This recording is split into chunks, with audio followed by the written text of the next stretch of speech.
राहुल गांधी के बर्थडे पर आज कांग्रेस रोजगार मेले का आयोजन कर रही है। तालकटोरा स्टेडियम में सुबह 10 बजे रोजगार मेले में 150 से ज्यादा कंपनियां इसमें शिरकत करेंगी और इंटरव्यू के बाद सेलेक्ट होने वाले उम्मीदवारों को ऑन द स्पॉट ऑफर भी दिया जाएगा। और इसके साथ ही हम आपको बताएंगे कि आज एक बड़ी खबर आ रही है इंटरनेशनल एरिना से, क्योंकि भारत ने इंटरनेशनल मंच पर पाकिस्तान को मुंहतोड़ जवाब दिया है और मुद्दा था कश्मीर और आतंकवाद का, जिसको लेकर भारत ने दुनिया के सामने यूएन में पाकिस्तान के चेहरे से नकाब हटा दी। यूएन यानी कि संयुक्त राष्ट्र में भारत ने पाकिस्तान को कड़ी फटकार लगाई है और भारत की राजनयिक अनुपमा सिंह ने पाकिस्तान के झूठे आरोपों का मुंहतोड़ जवाब दिया है और पीओके खाली करने के लिए चेताया है। उन्होंने ये भी कहा कि पाकिस्तान और इस्लामिक सहयोग संगठन अपनी भूमिका का गलत इस्तेमाल कर रहे हैं और भारत पर गलत आरोप लगा रहे हैं, जिसे भारत सिरे से खारिज करता है।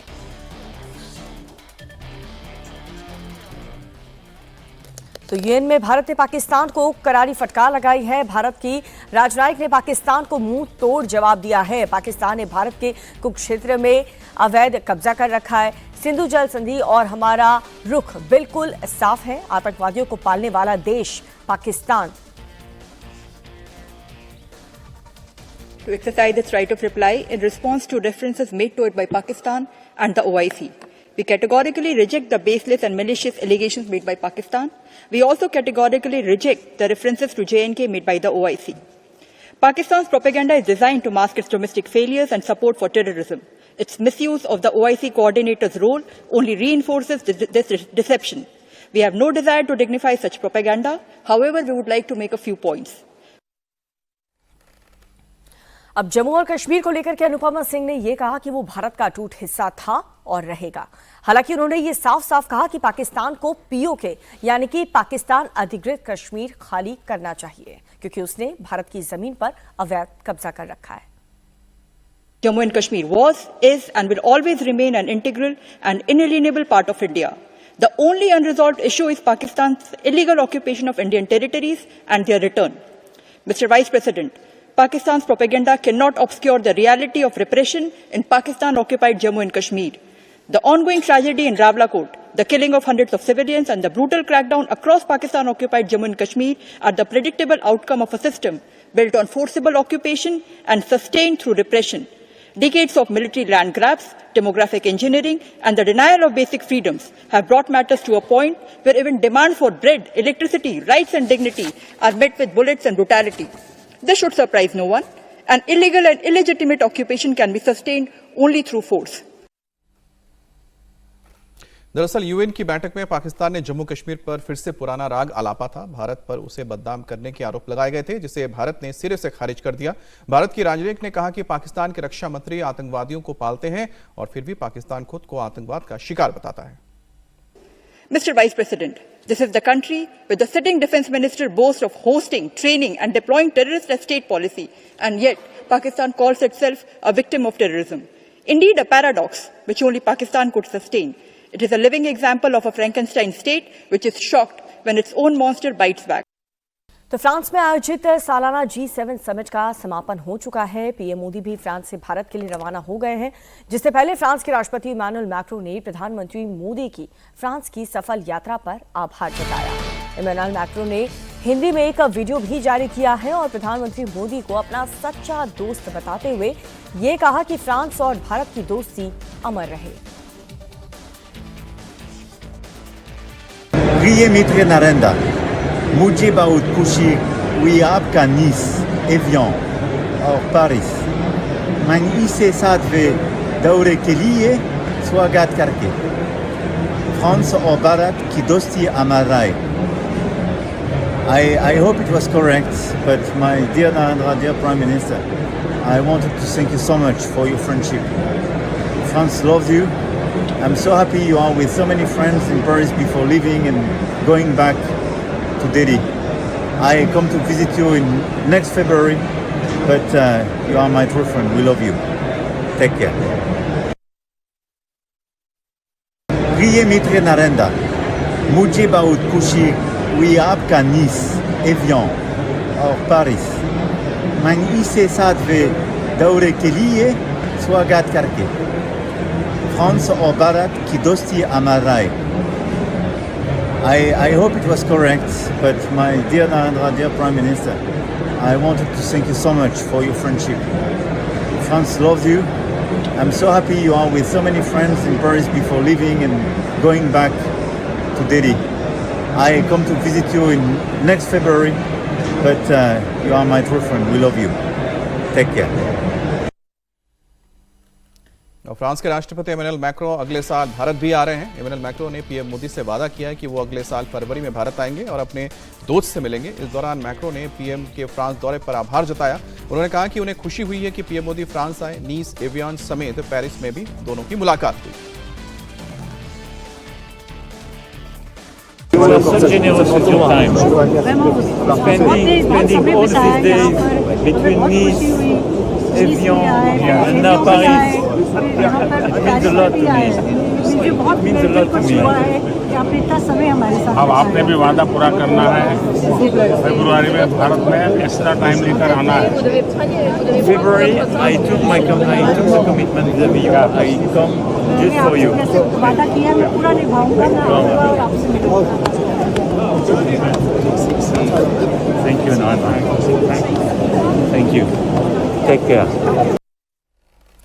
पीएम मोदी फ्रांस की यात्रा पूरी करके भारत रवाना हो गए हैं और इससे पहले उन्होंने पेरिस में विवा टेक समिट में शामिल हुए। वहां पर रहने वाले भारतीयों को संबोधित किया, जहां पर उन्होंने बीते 12 साल में भारत की प्रगति की कहानी बताई। मोदी ने कहा कि भारतीय समुदाय भारत और फ्रांस के बीच एक मजबूत सेतु की तरह काम कर रहा है। उन्होंने ये भी कहा कि दुनिया देख रही है कि भारत अब फ्रांस के एक भरोसेमंद पार्टनर के रूप में उभर चुका है। पीएम ने कहा कि भारत और दुनिया के बीच अब व्यापारिक रिश्तों में नई ऊर्जा आई है। तो भारत ने कई देशों के साथ फ्री ट्रेड एग्रीमेंट भी किए और अगले महीने से भारत यूके ट्रेड एग्रीमेंट भी लागू हो जाएगा। पिछले 12 साल में देश में 25 करोड़ लोग, ये आंकड़ा सुनकर के आप भी हैरान हो जाएंगे, 25 करोड़ लोग गरीबी से बाहर निकले हैं।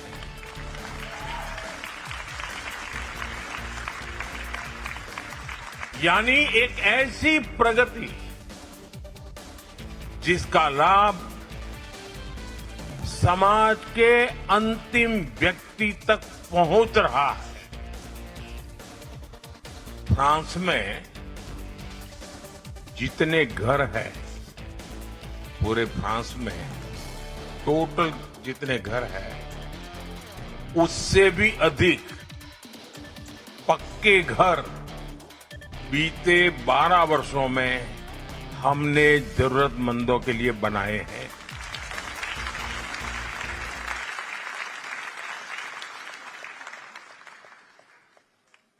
अब हर परिवार के पास, गरीब से गरीब क्यों न हो, बैंक अकाउंट है। फाइनेंशियल इंक्लूजन एक सरकारी कार्यक्रम नहीं, बल्कि सामाजिक परिवर्तन का अभियान बना है। साथियों, इन 12 वर्षों की उपलब्धियों में एक उपलब्धि ऐसी भी है जिसे किसी आंकड़ों से या अंकों से नहीं मापा जा सकता। वह है 140 करोड़ भारतीयों का आत्मविश्वास।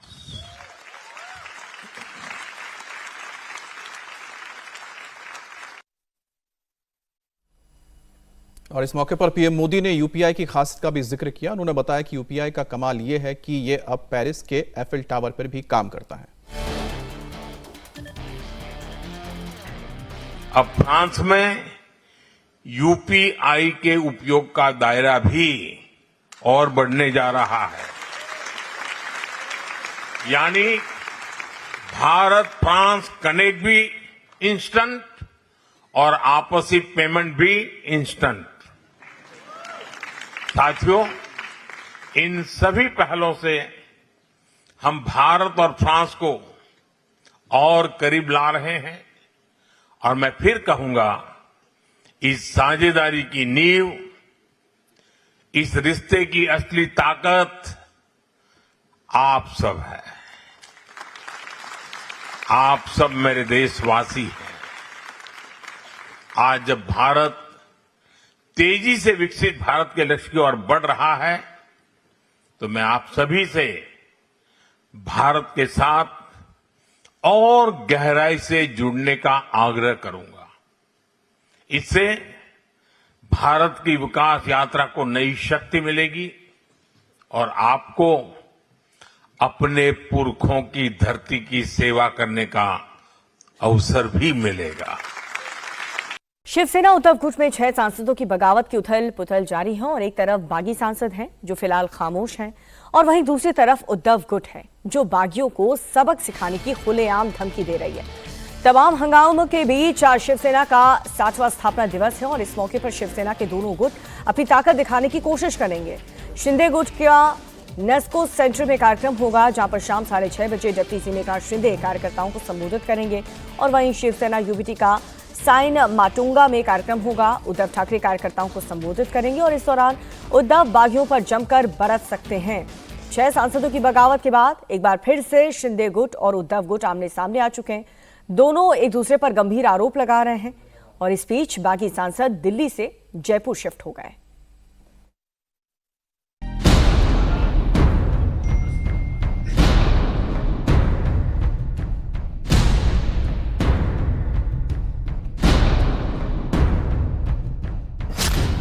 महाराष्ट्र में ऑपरेशन टाइगर के बाद ऑपरेशन तुड़वा। इतने आसान नहीं है इस बार की बेईमानी बहुत महंगी पड़ेगी, एक नाथ शिंदे को भी और ये जो 5-6 जो गद्दार लोग हैं उनको भी। अब हम राउत की धमकी, सड़क पर होगा इंसाफ। जब तक पाप का अंत नहीं होता है तब तक हम लड़ते रहेंगे। बागी सांसदों की बड़ी सुरक्षा, जयपुर हुए शिफ्ट। शिवसैनिक डरपोक नहीं होता इतना, ये अपने आप को शिवसैनिक समझते हैं और कहाँ जाकर छुप गए हैं जयपुर में।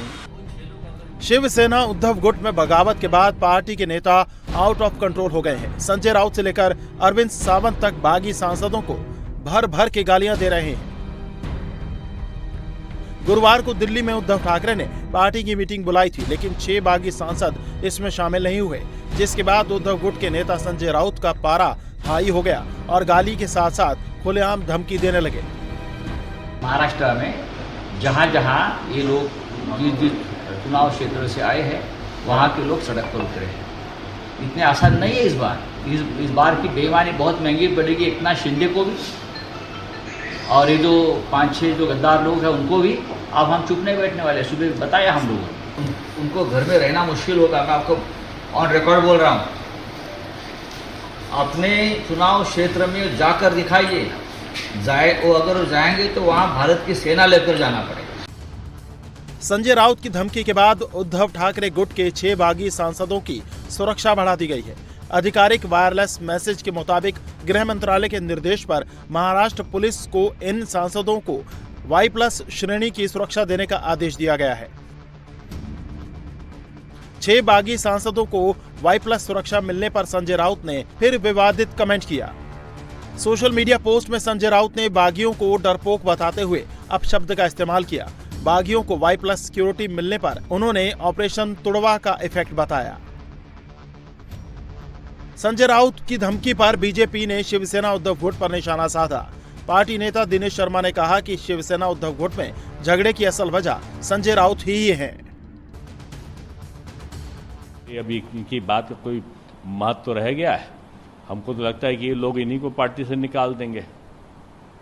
सांसद बहुमत में है और बहुमत से लोग कह रहे हैं इनके खिलाफ। एक तरफ भतीजे के खिलाफ लोग हैं, एक तरफ जो शिवसेना के नेता हैं राउत, संजय राउत, उनको लोग मानते हैं कि सारी झगड़े की जड़ यही है। वहीं गुरुवार को शिवसेना यूबीटी की मीटिंग में बागी सांसदों के नहीं पहुंचने पर उद्धव गुट अब कानूनी कार्रवाई करने के मूड में है। पार्टी ने सभी 6 बागी सांसदों को नोटिस जारी करके 7 दिन में जवाब देने को कहा है।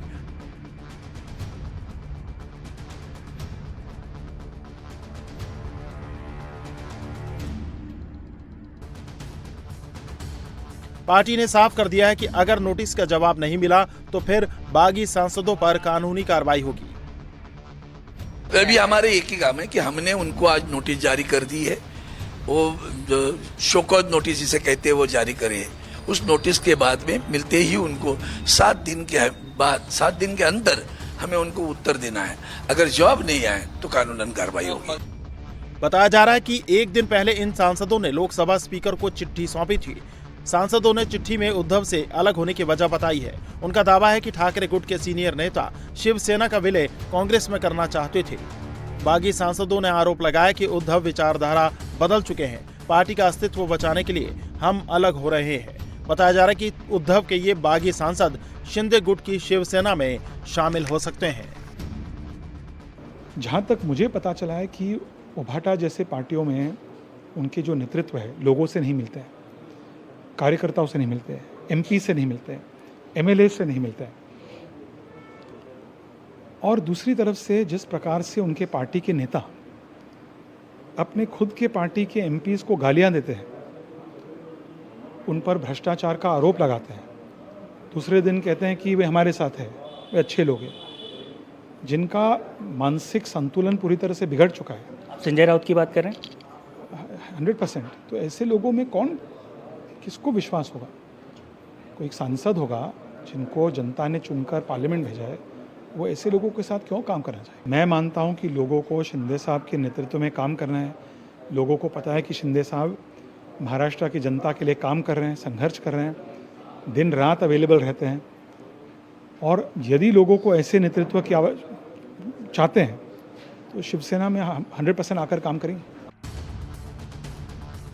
सूत्रों की माने तो उद्धव ठाकरे गुट के बागी सांसदों ने लोकसभा अध्यक्ष ओम बिरला को अपने साइन करके लेटर सौंप दिए हैं। इसमें सांसदों ने लोकसभा में अलग गुट के तौर पर मान्यता देने की मांग की है। इसके साथ ही उन्होंने संसद में अपनी अलग सिटिंग अरेंजमेंट किए जाने का भी अनुरोध किया है। बताया जा रहा है कि 22 जून को ये सभी बागी सांसद एकनाथ शिंदे की मौजूदगी में शिवसेना में शामिल हो सकते हैं।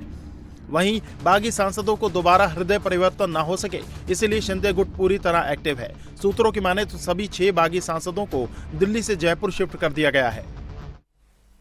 और बड़ी खबर झारखंड की राजधानी से रांची से, जहां पर आरएसएस दफ्तर पर पेट्रोल बम से हमला करने के मामले में एटीएस ने अब जांच संभाली है। और इस हमले में इंटरनेशनल लिंक सामने आने के बाद यह फैसला किया गया कि रांची में आरएसएस दफ्तर पर हुए पेट्रोल बम से पहले की घटना की जांच में चौंकाने वाला खुलासा हुआ।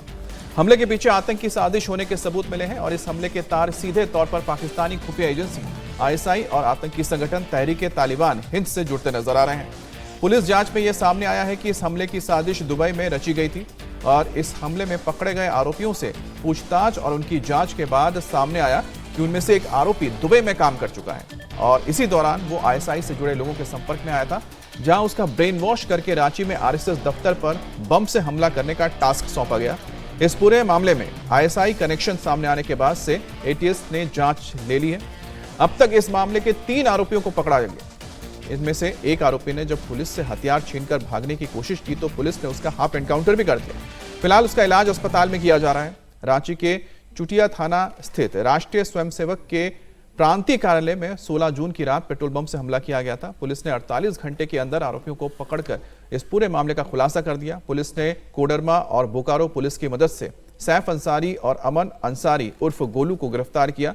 इन दोनों की निशानदेही पर तीसरे आरोपी श्याम सुजान को रांची से गिरफ्तार किया गया है। मुख्य आरोपी सैफ अंसारी बुधवार को बाथरूम जाने के बहाने पुलिसकर्मियों को चकमा देकर फरार हो गया, लेकिन पुलिस ने उसे धर दबोचा। इस दौरान उसने पुलिसकर्मियों का हथियार छीनने के बाद भागने की कोशिश की। तब जवाबी कार्रवाई में सैफ अंसारी के पैर में गोली लगी। उसे इलाज के लिए अस्पताल में भर्ती किया गया है।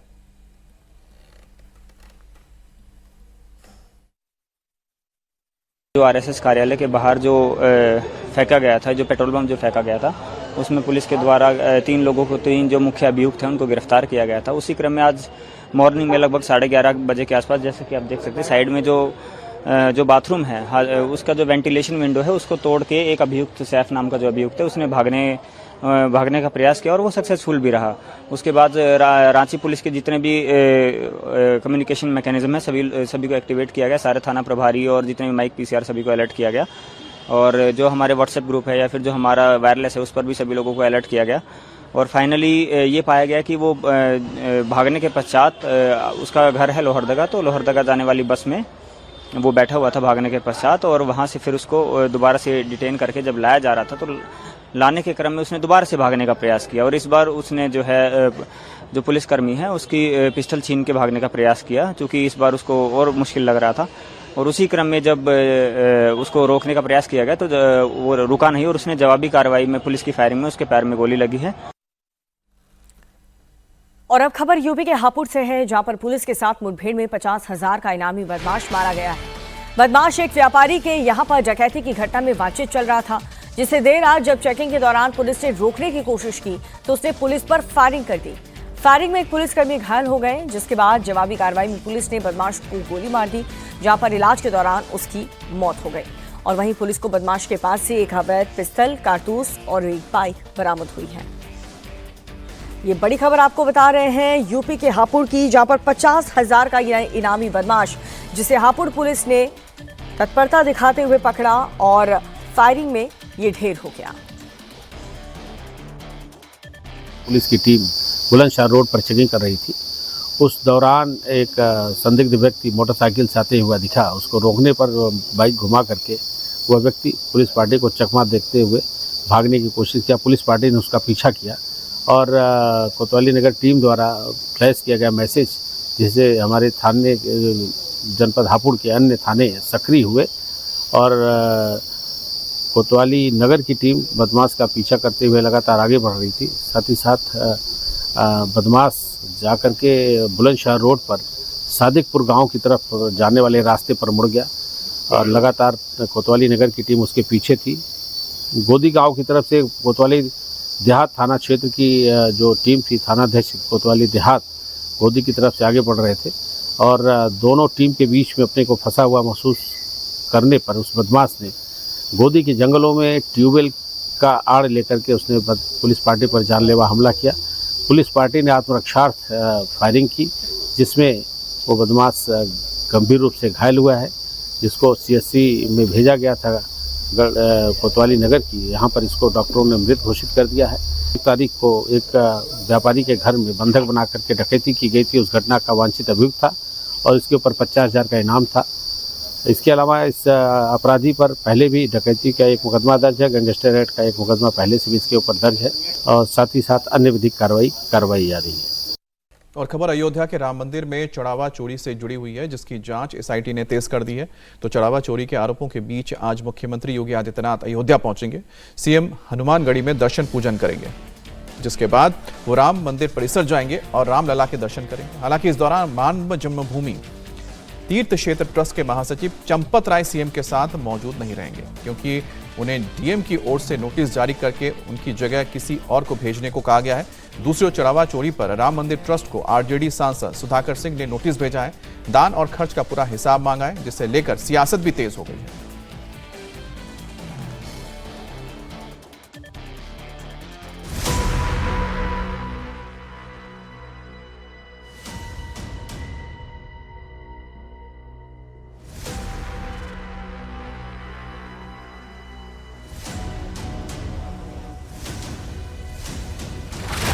राम मंदिर के चढ़ावे का पैसा चुराया, सोना चांदी भी उड़ाया।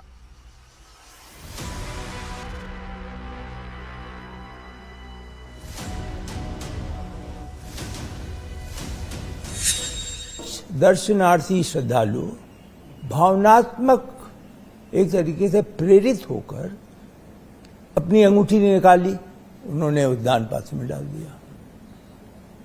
कान की बूंदे हैं, दान पात्र में डाल दिया। अब इसका रिकॉर्ड नहीं है क्योंकि उन्होंने रसीद भी नहीं ली। आज रामलला के दर्शन करेंगे योगी। अयोध्या में CM योगी के साथ नहीं दिखेंगे चंपत राय।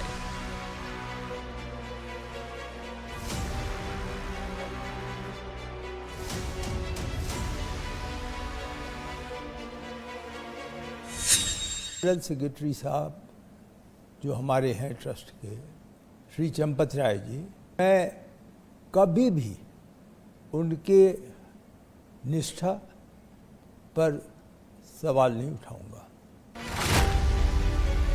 5वें दिन भी SIT की जांच जारी। चढ़ावा चोरी के कितने किरदार।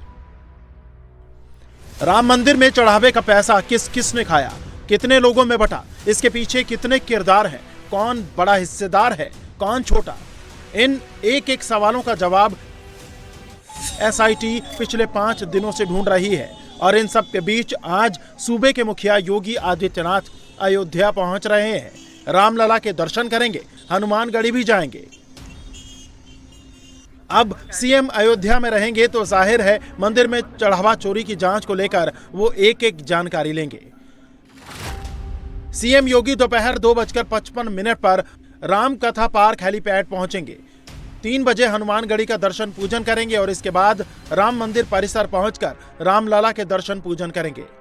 सीएम राम मंदिर ट्रस्ट के अध्यक्ष महंत नृत्य गोपाल दास के जन्मोत्सव कार्यक्रम में शामिल होंगे और करीब 5:10 पर रामायण वैक्स म्यूजियम का उद्घाटन करेंगे। लेकिन हैरानी की बात यह है कि इन सभी कार्यक्रम से श्री राम जन्मभूमि तीर्थ क्षेत्र के महासचिव चंपत राय दूर रहेंगे और इसके लिए बाकायदा उन्हें नोटिस जारी किया गया है। अयोध्या के डीएम की तरफ से जारी नोटिस में लिखा है कि चंपत राय मुख्यमंत्री योगी के दर्शन पूजन के इंतजाम में शामिल नहीं होंगे। पॉइंट नंबर 29 में साफ लिखा है कि चंपत राय अपने स्तर पर किसी व्यक्ति को नामित करें और इसकी जानकारी मंदिर मजिस्ट्रेट को दें। यानी संदेश एकदम साफ है कि चंपत राय योगी आदित्यनाथ के साथ ना दिखें, और ऐसा इसीलिए क्योंकि चढ़ावा चोरी की जांच में एसआईटी चंपत राय से भी पूछताछ कर चुकी है। हालांकि मंदिर निर्माण समिति के अध्यक्ष नृपेंद्र मिश्रा का कहना है कि चंपत राय की नियत पर, उनकी निष्ठा पर कोई शक नहीं कर सकता, लेकिन निगरानी में उनसे चूक हुई है।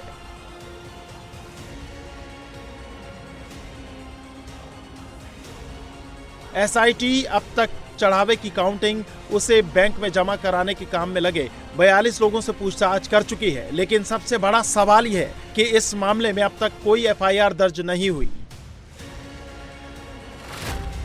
श्री राम जन्मभूमि तीर्थ क्षेत्र ट्रस्ट के महासचिव चंपत राय से 2 बार पूछताछ हो चुकी है। राम मंदिर के व्यवस्थापक गोपाल राय से भी कई राउंड में पूछताछ की जा चुकी है और राम मंदिर ट्रस्ट के मेंबर अनिल मिश्रा से भी जल्द पूछताछ होने वाली है, जो कि अयोध्या लौट आए हैं। अनिल मिश्रा ही राम मंदिर के फाइनेंस से जुड़े सारे मामले देखते हैं। ऐसे में एसआईटी अब उनसे पूछताछ करेगी, एक एक सवाल का जवाब मांगेगी। जवाब इस बात का भी मांगा जाएगा कि जब उन्हें मंदिर का एक कर्मचारी महिपाल ने चढ़ावा चोरी की शिकायत की तो फिर उस पर एक्शन क्यों नहीं लिया गया, उल्टा महिपाल को नौकरी से क्यों निकाल दिया गया और राम मंदिर में काउंटिंग के नियम की धज्जियां क्यों उड़ाई गई। हालांकि मंदिर निर्माण समिति के अध्यक्ष नृपेंद्र मिश्र का कहना है कि मामले में एसआईटी अच्छे से जांच कर रही है और अब सब सच सामने आ जाएगा। मैंने यह जानकारी अलग से की कि मासिक धनराशि पिछले 3 वर्षों में कितनी आई। अलग अलग आंकड़े हैं, कभी 10 करोड़ आई, 10 करोड़ से भी अधिक आई और कभी 4 करोड़ आया। जो ये आंकड़े थे इनको मैंने मोटा मोटी श्रद्धालुओं के उस मास की संख्या से एक इक्वेशन ड्रा करने की कोशिश की कि क्या हम कोई निष्कर्ष पे पहुंच सकते हैं। तो थोड़ा संकेत तो मिलता है कि धनराशि का एक इक्वेशन है और उसकी भविष्य में अवश्य, मुझे पूरा विश्वास है कि एसआईटी के लोग ये संस्तुति करेंगे। 1 अप्रैल 2025 से 28 फरवरी 2026 तक ट्रस्ट को कुल 83 करोड़ का दान मिला, जो जानकारी राम मंदिर ट्रस्ट की इस साल 21 मार्च को हुई मीटिंग में बताया गया। मीटिंग में पिछले साल के चढ़ावे और खर्चे का ब्यौरा रखा गया, जिसके मुताबिक 55 करोड़ रुपए दान पात्र में आए, 18 करोड़ रुपए काउंटर पर पर्ची कटवाकर भक्तों ने दिए, 8 करोड़ का ऑनलाइन चढ़ावा आया, 8 करोड़ अन्य तरीकों से मिले, जबकि विदेशों से 78 लाख रुपए का चढ़ावा आया। इस चढ़ावे के अलावा सोने चांदी के गहने और रत्न भी आए, लेकिन जो सोना चांदी दान पात्र में डाला गया उसका कोई रिकॉर्ड नहीं है। हैरानी की बात यह है कि 11 महीनों में कुल 16 करोड़ भक्तों ने रामलला के दर्शन किए। सवाल है कि क्या 16 करोड़ भक्तों ने सिर्फ 83 करोड़ का चढ़ावा दिया, यानी हर भक्त ने औसतन 5 रुपए चढ़ाए। बहुमूल्य धातु की भी इस एसआईटी से जांच होगी। जरूर मुझे पता लगा कि दान पात्र में दर्शनार्थी श्रद्धालु भावनात्मक एक तरीके से प्रेरित होकर अपनी अंगूठी निकाली, उन्होंने उस दान पात्र में डाल दिया। कान की बूंदे हैं, दान पात्र में डाल दिया। सोने की चूड़ियां हैं, दान पात्र में डाल दिया। अब इसका रिकॉर्ड नहीं है क्योंकि उन्होंने रसीद भी नहीं ली और उन्होंने यह भी नहीं लिया कितने कैरेट का है। अब जब दान पात्र उल्टा जाएगा और यही लोग जो काउंटिंग कर रहे हैं वही उसको भी देखेंगे तो एक चुनौती उत्पन्न होती है। इन सब के बीच राम मंदिर निर्माण से जुड़े दान और खर्च को लेकर नया विवाद खड़ा हो गया। दरअसल बक्सर से राष्ट्रीय जनता दल के सांसद सुधाकर सिंह ने श्री राम जन्मभूमि तीर्थ क्षेत्र ट्रस्ट को कानूनी नोटिस भेजा है, जिसमें साल 2021-22 से 2025-26 तक के दान और खर्च का पूरा हिसाब मांगा है। एक तरफ एसआईटी एक सबूत इकट्ठा कर रही है, दूसरी ओर मामले पर सियासत जारी है। देखना होगा कि आज एसआईटी की जांच में क्या कुछ सामने आता है और कितने किरदार सामने आते हैं। बिहार की सियासत में बीते कुछ दिनों से राबड़ी देवी का बंगला चर्चा का केंद्र बना हुआ है। सरकार के आदेश के बाद भी राबड़ी देवी ने कहा था कि वो बंगला खाली नहीं करेंगे, लेकिन अब राबड़ी देवी ने बंगला खाली करना शुरू कर दिया। पटना में राबड़ी देवी 10 सर्कुलर रोड के बंगले में अपना सामान खाली करना शुरू कर चुकी हैं और बिहार सरकार के आदेश के बाद लालू परिवार की ओर से 10 सर्कुलर रोड वाले बंगले में शिफ्टिंग भी शुरू हो चुकी है। हालांकि राबड़ी देवी का सामान सरकार की ओर से मिले 39 होर्डिंग रोड पर बंगले की बजाय तेजस्वी यादव के आवास 1 पोलो रोड पर शिफ्ट किया जा रहा है। राज्य सरकार ने नोटिस देकर के 15 जून तक 10 सर्कुलर रोड वाला बंगला खाली करने का आदेश दिया था। हालांकि लालू प्रसाद यादव के स्वास्थ्य का हवाला देकर के इसे टाल दिया गया था, लेकिन अब कल से राबड़ी देवी के बंगले से शिफ्टिंग का काम शुरू हो चुका है। अगर आप खाने पीने के शौकीन हैं तो सावधान हो जाइए, क्योंकि जिस खाने पीने के सामान को आप बड़े स्वाद के साथ खाते हैं वो आपकी सेहत को बिगाड़ सकता है। बाजार में खुलेआम बिकने वाले ये खाने पीने का सामान आपको अस्पताल पहुंचाने के लिए काफी है। गुरुवार को FSSAI ने दिल्ली, हैदराबाद, जयपुर में बड़ी कार्रवाई की। इस दौरान भारी मात्रा में खाने पीने की चीजों में मिलावट मिली है। मिलावटखोर माफिया आपकी सेहत के साथ लगातार खिलवाड़ कर रहे हैं। FSSAI ने दिल्ली, हरियाणा में छापेमारी करके भारी मात्रा में मिलावटी घी और तेल बरामद किया है।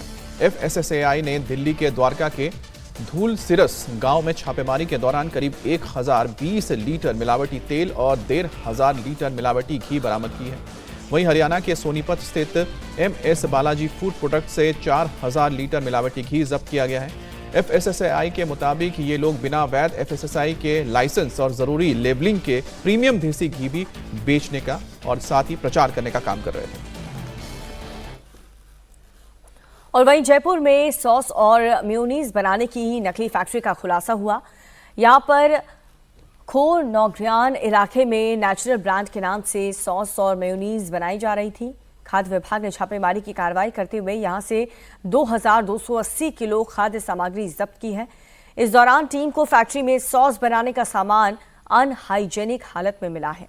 साथ ही स्टार्च और सॉस में कीड़े मिले हैं, जिसके बाद खाद्य विभाग ने कार्रवाई करते हुए 1400 किलो सॉस और मेयोनीज नष्ट करवाई। इसके साथ ही फैक्ट्री का लाइसेंस भी सस्पेंड कर दिया गया। और हैदराबाद में मिलावटखोरों के खिलाफ बड़ा एक्शन हुआ है। खाद्य विभाग और पुलिस ने छापेमारी करके 825 किलो मिलावटी पनीर बरामद किया है। इस दौरान 45 आउटलेट और 8 प्रोसेसिंग यूनिट पर छापेमारी की गई। जांच के दौरान खाद्य विभाग को मौके से भारी मात्रा में फर्जी लेबलिंग मिली है। मिलावटखोर बिना सही जानकारी दिए पनीर, मलाई पनीर और मिल्क पनीर बेच रहे थे। जांच में खुलासा हुआ है कि मिलावटखोर माफिया कर्नाटक, तमिलनाडु, महाराष्ट्र और आंध्र प्रदेश से चीज एनालॉग खरीद रहे हैं और इसे पनीर के तौर पर बेच रहे हैं। हमारे ऑब्जर्वेशन ऐसे भी थे, ये चीज़ एनालॉग पनीर जो भी पैकिंग करते हैं उसमें भी वो कोई भी अगर प्रोडक्ट पैकिंग किया तो उस पर मैन्युफैक्चरिंग का कंपनी का नाम होना, मैन्युफैक्चरिंग का एड्रेस होना, उसमें एक्सपायरी डेट, मैन्युफैक्चरिंग डेट होना। बट कुछ यूनिट वाले ये से पैकिंग कर रहे हैं और उसमें मैन्युफैक्चरिंग कंपनी का नाम, उसका एड्रेस वगैरह मेंशन नहीं कर रहे। तो ये भी हमने कुछ लोगों के पास वायलेशन देखा है। कुछ रिटेल शॉप वाले यही चीज़ एनालॉग पनीर परचेस करके वहाँ पे शॉप में फिर से रीपैकिंग करते हैं और उसके ऊपर premium paneer, fresh farm paneer करके बेचते हैं। तो उनको भी ऐसे रीपैकेजिंग करना और मिसगाइड करना अलाउड नहीं है। तो ऐसे भी हमारे ऑब्जर्वेशन थे। तो हमने पूरा ऑलमोस्ट 80 शॉप पे कल ये रेड किया और सभी का मटेरियल सीज किया। 3 जुलाई से शुरू होने वाली इस साल की अमरनाथ यात्रा के लिए तैयारियों का अंतिम रूप दे दिया जा रहा है। सभी बेस कैंप और पूरी यात्रा के रास्ते पर 3 स्तरीय सुरक्षा व्यवस्था लागू करने का मैप तैयार किया गया, जहां पर जगह जगह सीसीटीवी कैमरेज लगाए गए हैं और साथ ही चेहरे की पहचान करने वाले कैमरे भी कैंप के चारों तरफ इंस्टॉल कर दिए गए हैं। इसके अलावा पूरी यात्रा की निगरानी ड्रोन और सीसीटीवी कैमरे से की जाएगी। इस साल की अमरनाथ यात्रा के लिए सुरक्षा कर्मियों की 770 कंपनी तैनात की जा रही हैं। अमरनाथ गुफा तक जाने वाले दोनों रास्तों के लिए 45 माउंटेन रेस्क्यू टीम को भी रवाना कर दिया गया, जिन्हें यात्रा मार्ग पर 25 जगहों पर तैनात किया जाएगा। उधर जगह जगह पुलिस भी अलर्ट मोड पर है। हाईवे पर गाड़ियों की चेकिंग के साथ सुरक्षा इंतजाम को काफी बढ़ा दिया गया। सीनियर पुलिस अधिकारी चेक पॉइंट्स की निगरानी कर रहे हैं ताकि रोजाना के ट्रैफिक में रुकावट डाले बिना कानून व्यवस्था बनाए रखी जा सके। रही इस वर्ष की पवित्र अमरनाथ यात्रा के लिए देवों के देव महादेव का दरबार सज चुका है। अमरनाथ यात्रियों के रहने, खाने पीने और सुरक्षा के इंतजामों को आखिरी शक्ल दी जा रही है। अमरनाथ यात्रा के 2 रास्ते हैं, एक बालटल और दूसरा पहलगाम। उसके अलावा जितने भी ट्रांजिट कैंप्स हैं वहां पर सुरक्षा के खास इंतजामात किए गए हैं।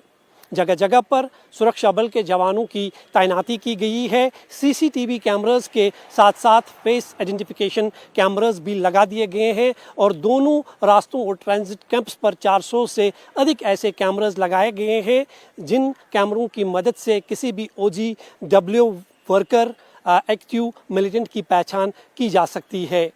ये कैमरास जो है ट्रांजिट कैंप्स के बाहर लगाए गए हैं, उन रास्तों पर लगाए गए हैं जहां से अमरनाथ यात्रियों का काफिला जो है वो गुजरता है। खासकर जो ट्रांजिट कैंप्स है वहां पर ये कैमरास जो है कैंप के चारों तरफ लगा दिए गए हैं, क्योंकि जैसे ही कोई ट्रांजिट कैंप के करीब गुजरेगा वो फेस आइडेंटिफिकेशन कैमरा जो है किसी भी व्यक्ति जो OGW होगा, मिलिटेंट होगा, जिस पर किसी भी तरह का शक होगा, तो उस कैमरा के ज़रिए जो है एक सिग्नल बजेगा और पूरा ये कैमरा जो है ये PCR में मॉनिटर हो रहे हैं।